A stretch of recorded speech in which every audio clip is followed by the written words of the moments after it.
Femi, okay? And you are in the stream, the home edition. This is my living room. I am going to be broadcasting from my living room for goodness knows how long. And that is because the team at the stream is not just talking about social distancing, we are practicing social distancing. But it doesn't mean that we cannot be connected. And you know how we do that. We do that through our live YouTube shows and discussions. So if you're on YouTube, you can actually have a conversation with our guests. You can talk to them. You can push back if you want to. And of course, we're always on Twitter at ajstream.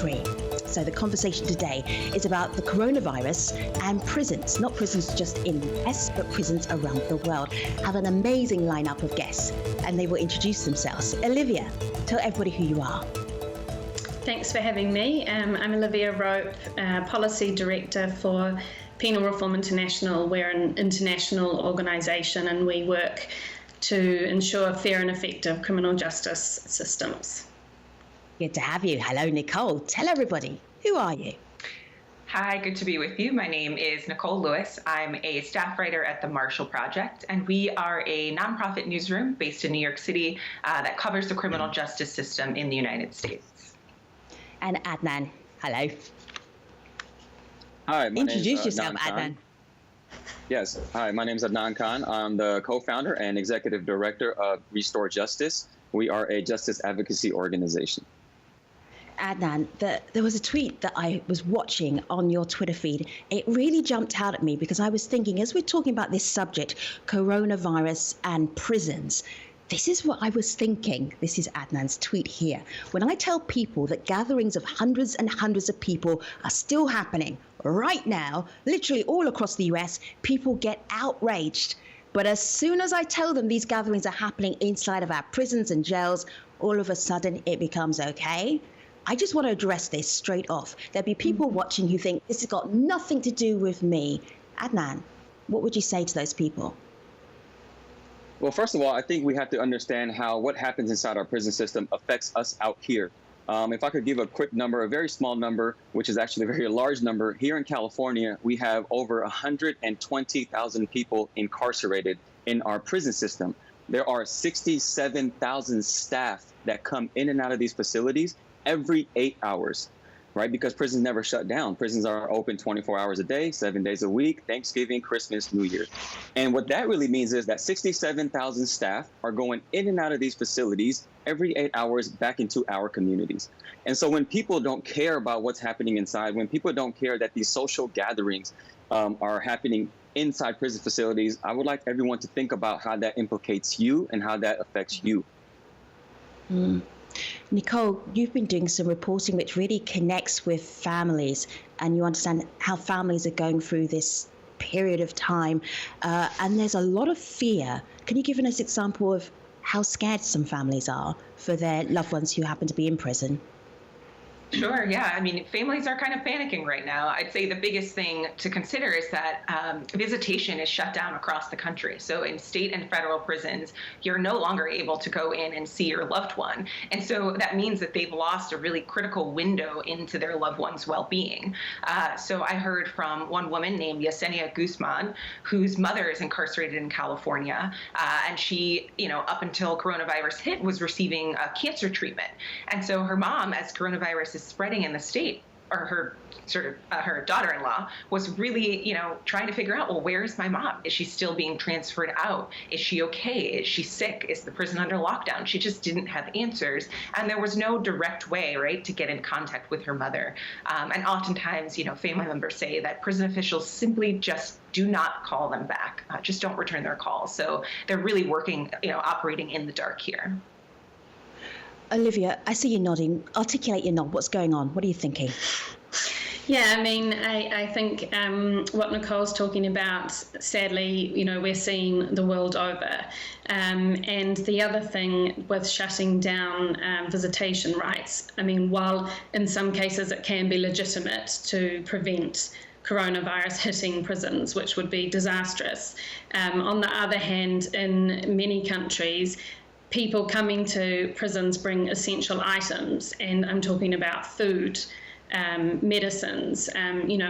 Colleagues were telling me the other day that in Kenya, women prisoners don't have access to sanitary pads at the moment, because these are usually provided by charities and family members. So, you know, there's some pretty serious issues coming out of these bans of visits, which we've seen pretty much the world over. That's been the main kind of prevention measure brought in.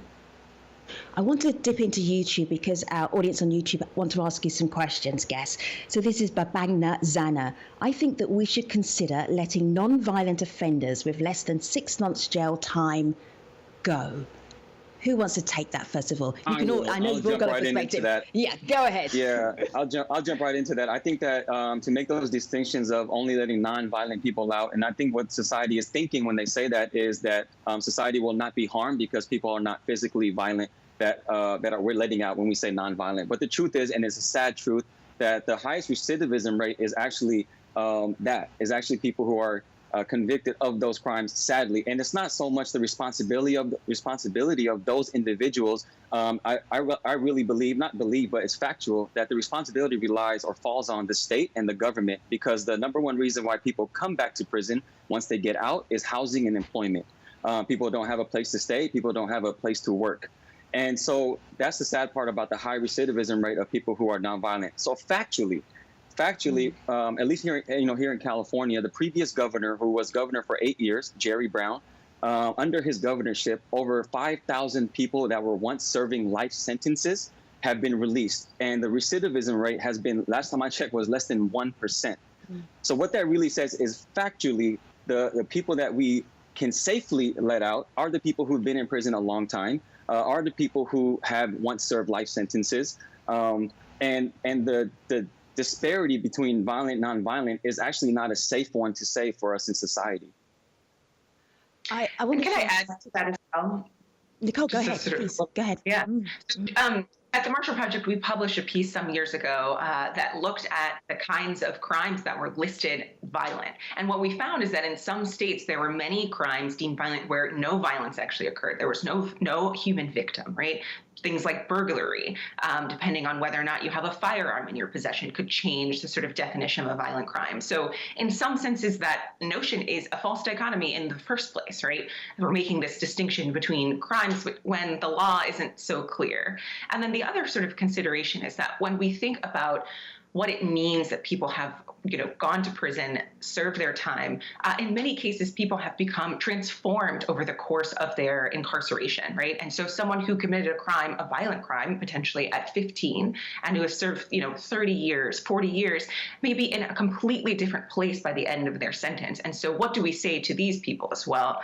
And I think a lot of advocates on the ground are sort of pushing to say, we have to sort of stop framing the conversation in this way, look more broadly, and really think about individual people and what they've been able to accomplish during their time.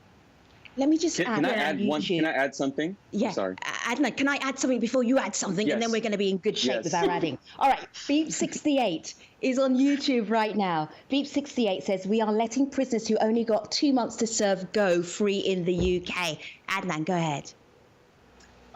Yes, I think I'll jump on that in a second. If I could just build a little ethos for myself. So at the age of 18, I was sentenced to 25 years to life in prison. 25 years to life, which meant that I had 25 years before appearing before a parole board, which is not a guaranteed ticket home, or spending the rest of my life in prison, was essentially I was sentenced to death by natural cause, or whatever reason, however I would lose my life.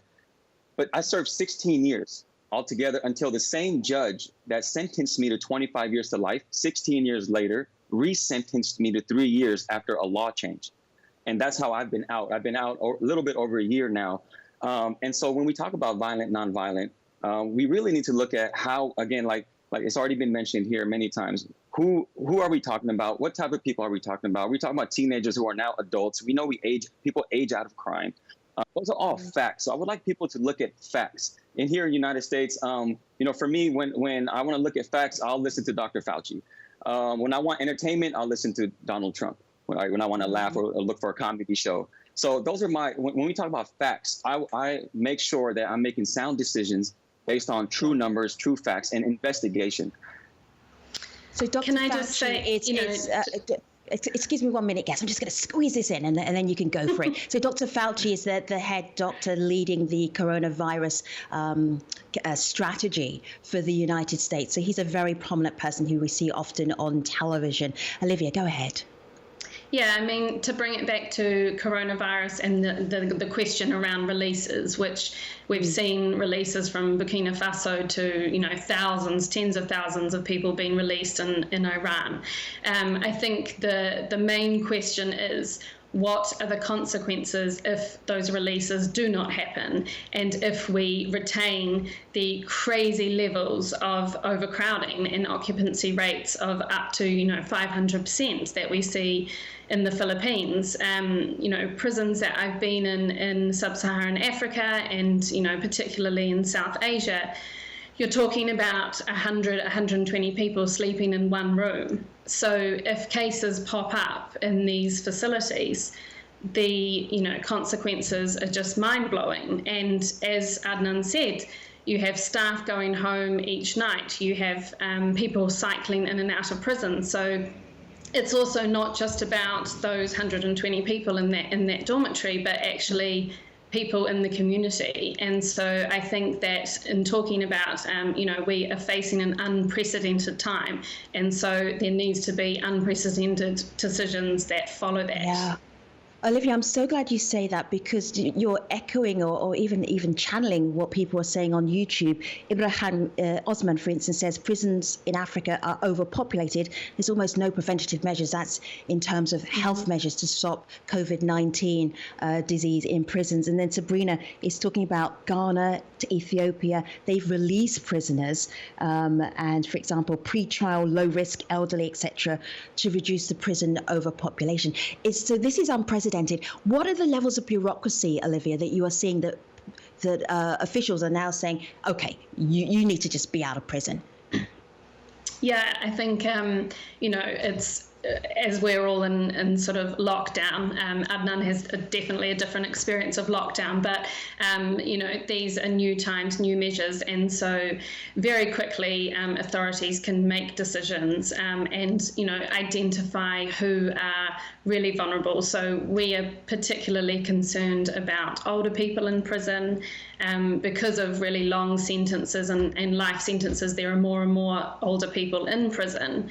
And you just cannot respect social distancing rules. You might not even have access to water to wash your hands, let alone kind of face masks and so on. So, releases really is the first thing, reducing prison populations, and not just releases, but also stopping the flow of new admissions. So France, Germany, countries like that, we have been really happy to see that they've suspended new prison sentences. And, we have to remember that there's actually 3 million people on any given day sitting in prison, not yet convicted, waiting for trial, sometimes for months, if not years. So that's also another group that, could easily qualify or, be released safely. Nicole, there was something that caught my eye from the Marshall Project website. They have a special coronavirus section about coronavirus and the criminal justice system in the United States. And it was a series of photographs. They show prison beds, and they're only 3 feet apart. You see bathrooms, I'm going to just like bathrooms, and not bathrooms as we may know it if we're outside of a prison facility. Can you talk to us about the lack of ability to do social distancing in an area that is incredibly overcrowded? What have you heard from the families you talked to? Yeah, absolutely. And as well as I'm hearing directly from some guys inside. One person I spoke to was recently released from Rikers Island, an epicenter here in New York City, a jail where, several people have tested positive now. And he's saying, we're in a dorm with about 50 men. And, officials are saying sleep head to toe, but our beds are 2 to 3 feet apart. What difference does that really make? Many folks have no masks. In some cases, they're running out of soap or, don't have consistent access to water to wash wash their hands. I believe the photos that you mentioned came out of California, which historically has had incredible overcrowding issues, where there are just literally more people than there are beds, and more people than there are space to house them. And so you can see that, spending the necessary 6 feet, and I think I'm sort of seeing new cases where that might even need to be greater distance apart, just simply isn't possible. I'm hearing reports from guys who say that they're being crowded into small hallways as they make way to go to lunch, to go to the mess hall. There's attempts to do social distancing where, they're sort of staggering yard times or staggering phone times, but there's just so many ways in which you're going to come into contact with people, not to mention all the people who are sleeping in dorm-like conditions where that's sort of, what Olivia described, these big open rooms with many, many beds. It's impossible. How do you social distance in that kind of setting? Yeah, can I jump in there and say that one thing, if I could mention terminology. So in prison, social distancing, we've been, during my 16 years incarceration, I was socially distanced by law. And so physical distancing in prison is impossible because of everything that you've explained. So during my incarceration, I'll give a small little example. I lived in a building, just a building with 900 people, right? There were 5 tiers inside in this facility where I was housed at. I lived there for my previous 4 years of my incarceration. So 900 people. When you are able to call your family, there are 12 phone booths. So literally 900 people are sharing 12 phones. 900 people are sharing about 13 shower heads that are public bathrooms. They're not shower stalls. They're shower heads where the drain constantly gets clogged, constantly. And the shower heads are about maybe a foot apart. There's times every time you shower, when you soap yourself up, or the person to the right or the left of you soaps themselves up, it gets on you. And people's dirt is falling off on the ground, getting on your feet. And so the conditions are sanitary, and architecturally, prisons are built with punity, is built with punishment in mind. And so another example I'll give real quickly, the tier that I lived on, I shared one tier with 100 people. And if Dr. Fauci is getting on TV, the World Health Organization are saying stay 6 feet apart, but this tier, architecturally, it's 3 feet wide. How do 100 people that are housed there and over a dozen staff that have to work on these tiers provide 6 foot distance on a 3 foot tier? It is literally physically impossible. Adnan, I really want you to tell our audience a story about, it's not a story, it's your life here, where there was a health outbreak. There was a health outbreak in a facility that you were staying in, and you described this as my experience with sickness, quarantines, and the prison's healthcare system. That outbreak was Legionnaire's disease. Just to briefly explain, that's probably the nearest we can understand as to what it might be like to have a disease like COVID-19 going around prisons. I will preface by saying that COVID-19, as we all know, is something none of us have ever experienced. The closest thing, you're absolutely right, was, for me, in my experience, was the Legionnaire. One of them was the Legionnaire's outbreak that occurred. So one day I was playing basketball in the yard. It was a regular day in a prison facility on the yard. And all of a sudden they said yard recall, which means everybody immediately return back to your housing unit and into your cells. Usually when that happens, we know something dangerous or wrong has occurred. Then we find out they say we are on quarantine. And that's it. Another thing about prisons is information is distributed very, very tightly and very secretly. And so we just didn't know what was going on. But what we found out was, because of this, whatever took place, all the water in our prison facility was shut down, which meant in my sink inside my cell, by the way, my cell was 4 feet wide and 9 feet long. And I was sharing it with another individual. And in this cell, the water was completely shut down, which meant I couldn't drink water, which meant I couldn't wash my hands. I just got done playing basketball, mind you. So whatever this outbreak was, I just wanted it off of me, and I couldn't physically. I just couldn't. Also, the toilet was shut down because the water is connected to the toilet, so people could not use the restroom. And we found out that whatever this outbreak was probably coming from the water. We were stuck in our cells for a few days. They did bring water later. We were ushered downstairs. And then when we were ushered downstairs, there was no concept of physical distancing. There was no concept of any of these type of preventive measures that were taking place in the prison facility. So Adnan, I could literally talk to all three of you for hours, but we're almost at the last 5 minutes of the show. So basically what you were saying is just keeping clean, washing your hands, staying away from other people, all the things we're told to do right now because of coronavirus is not possible in prison. Let's talk about where we go from here.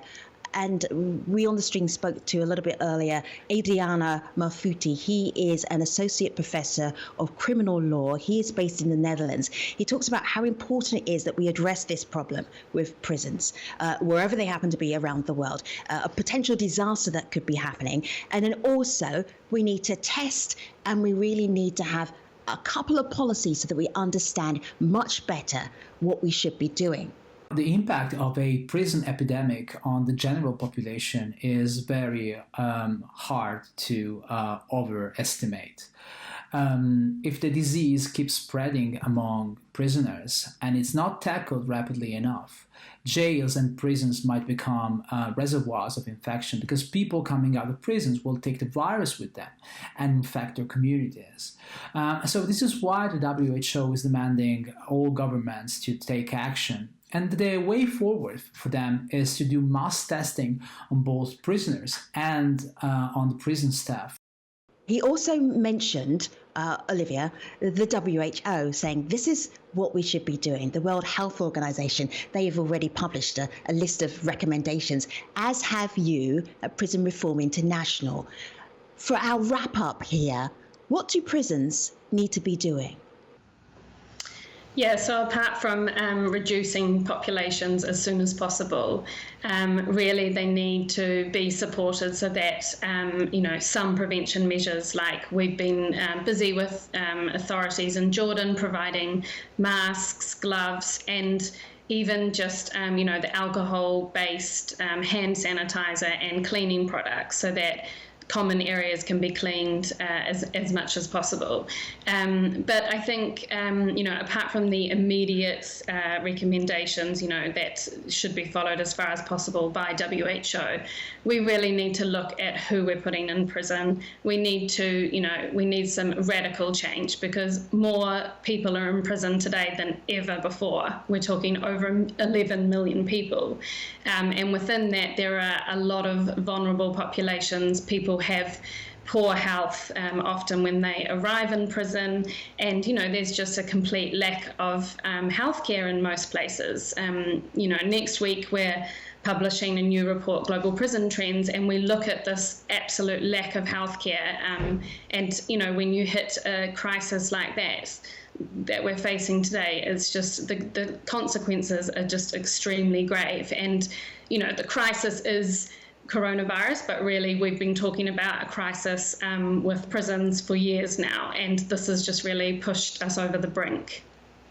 Nicole, there's a story that you wrote for the Marshall Project, They Don't Care. Families of the incarcerated fear the worst as coronavirus spreads. There's a picture here that Adnan shared, and it says on Twitter, "Help, we matter too," a handwritten SOS sign outside of Chicago's Cook County Jail. Nicole, from the family's perspective, what do they want right now in this global pandemic? Yeah, I think the sort of most important thing is just the framing here, right? That they want people to understand that the incarcerated folks are someone's loved one, they're someone's son, daughter, husband, right? That they matter, that they deserve, to be treated with dignity, with respect, to not be put in a position where their lives are at risk, right? It's the very least the system can do to keep them alive, to keep them safe. And so not taking measures, the families want people to know that you're gambling on their lives, and that really, it's terrifying for them in this moment. And then they're, again, don't have any access or any ability to really provide any comfort or insight or much needed supplies, like Olivia mentioned. Adnan, if you were leaving our audience with a thought, what would that thought be?